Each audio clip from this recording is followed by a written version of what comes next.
السلام علیکم دوستو، میرا نام ہے سہیل احمد اور آپ دیکھ رہے ہیں ایسے اسلامک وائس۔ دوستو اس ویڈیو میں آپ کے ساتھ سٹڈی کرنے کے بہترین طریقے شیئر کرنے جا رہا ہوں، تو چلیے شروع کرتے ہیں۔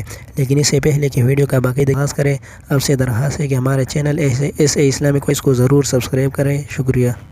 کتاب کو بہترین دوست کہا جاتا ہے۔ کسی کتاب سے زیادہ علم حاصل کرنے اور سیکھنے اور سمجھنے کے لیے ضروری ہے کہ مطالعہ کے بہترین طریقے معلوم ہو۔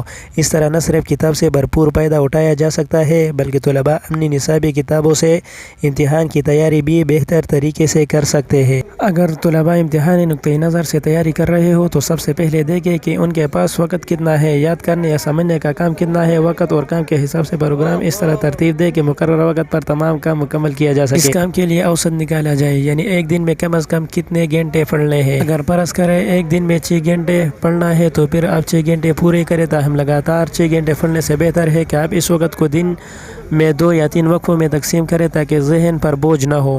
اگر یہ پوچھا جائے کہ ایک طالب علم کو کم از کم یا زیادہ سے زیادہ کتنا پڑھنا چاہیے، یا ایک عام شخص دن میں زیادہ سے زیادہ کتنے گھنٹے تک پڑھ سکتا ہے، اس کا جواب یہ ہے کہ اس معاملے میں ہر شخص کی استطاعت دوسرے سے الگ ہوتی ہے۔ بعض اشخاص دن میں 12 گھنٹے پڑھتے ہیں تو بعض دن میں 4 گھنٹے بھی بمشکل سے پڑھ سکتے ہیں۔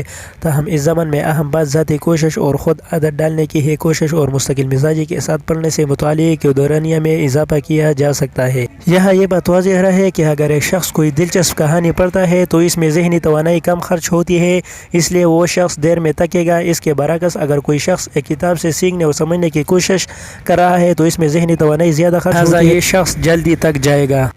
مطالعے سے انسان میں سوچنے، سمجھنے اور غور و فکر کرنے کی عادت پیدا ہوتی ہے، ذہن کی بندشیں کھلتی ہے۔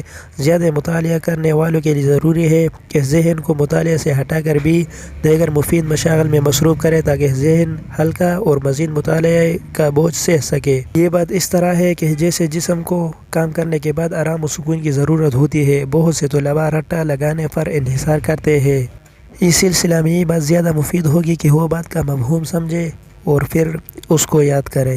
مطالعے میں انسانی جسم کے 2 حصے اہم کردار ادا کرتے ہیں، یعنی ذہن اور آنکھیں۔ ذہنی ارتکاب اور بہتر یادداشت اس زمن میں کام آتے ہیں۔ یہ مطالعہ سے حاصل ہونے والے فوائد میں اضافے کا سبب ہوتے ہیں، لہٰذا ضروری ہے کہ ذہنی کارکردگی اور آنکھوں کی حفاظت کا اہتمام کیا جائے اور ان کی حفاظت کے اصول و احتیاطوں پر عمل کیا جائے۔